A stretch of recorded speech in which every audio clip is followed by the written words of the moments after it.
Hi guys, ನಮಸ್ತೆ. ಇವತ್ತು ನನಗೆ ತೋಟದಲ್ಲಿ ಏನು ಸಿಕ್ಕಿತ್ತು ನೋಡಿ. ಇವತ್ತು ಬೆಳಿಗ್ಗೆ ಚಾ ತಿಂಡಿಯಾಗಿ ಕೂತಿರುವಾಗ ನನ್ನ ಗಂಡ ಹೇಳಿದರು, ಒಮ್ಮೆ ತೋಟಕ್ಕೆ ಹೋಗುವ, 2 ಜನ ಕೆಲಸಕ್ಕಿದ್ದಾರೆ ಅಂತ. ಮತ್ತು ತೋಟಕ್ಕೆ ಹೋಗೋದು ನನಗೆ ಸಹ ಇಷ್ಟ, ಯಾಕಂದರೆ ತುಂಬ ಪೀಸ್ಫುಲ್ ಆಗಿರುತ್ತೆ. ಈಗ ಅಂಗಳದಲ್ಲಿ ನೀವು ನೋಡಿದ ಅಕ್ಕವನ್ನು ಮತ್ತು ನಾನು ಮತ್ತು ನನ್ನ ಗಂಡ ತೋಟಕ್ಕೆ ಹೊರಟೆವು. ದಾರಿಲಿ ಲಕ್ಷ್ಮಿ ಸಿಕ್ಕಿದ್ಲು, ಒಂದು ಹಾಯ್ ಹೇಳಿದೆ. ಮತ್ತು ನಮ್ಮ 2ನೇ ತೋಟ ಮನೆಯಿಂದ ದೂರ ಇದೆ. ಪಾಪು ಎಲ್ಲೆಲ್ಲ ಹೋಗಬೇಕು. ಪಾಪು ಅಂದರೆ ಬ್ರಿಡ್ಜ್ ಅಂದರ್ಥ. ಎಷ್ಟು ಚೆನ್ನಾಗಿದೆ ಅಲ್ಲ ತೋಟದ ವೈ. ತೋಟಕ್ಕೆ ಹೋಗುವಾಗ ತೋಡುಗಳು, ಸಣ್ಣ ಕೆರೆಗಳು ಸಹ ಸಿಗ್ತದೆ ನೋಡಿ.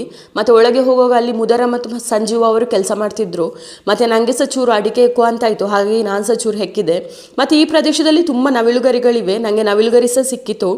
ಇದಾಗಿ ನಾವು ಮನೆಗೆ ಹೊರಟ್ವಿ. ಮತ್ತು ಸಂಜೆ ಆಗುವಾಗ ನನಗೆ ಕಾರ್ನೆಟು ತಿನ್ನುವಂಥ ಆಸೆ ಆಯಿತು. ಹಾಗಾಗಿ ಅಲ್ಲೇ ಹತ್ತಿರ ಇರುವ ಅಂಗಡಿಗೆ ಹೋದೆ.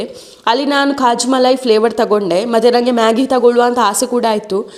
ಆದರೆ ನನ್ನ ಗಂಡ ಆರೋಗ್ಯದ ಬಗ್ಗೆ ಜ್ಞಾನ ಕೊಟ್ಟರು. ಬೇಡ ಅಂತ ಮನೆಗೆ ಬಂದೆ. ಮತ್ತು ಕಾರ್ನೆಟ್ ತಿಂದು ಮನೆಗೆ ಹೊರಟೆವು. ಇವತ್ತಿಗಿಷ್ಟೇ, ಮತ್ತೆ ನಾಳೆ ಸಿಗುವ. ಧನ್ಯವಾದಗಳು.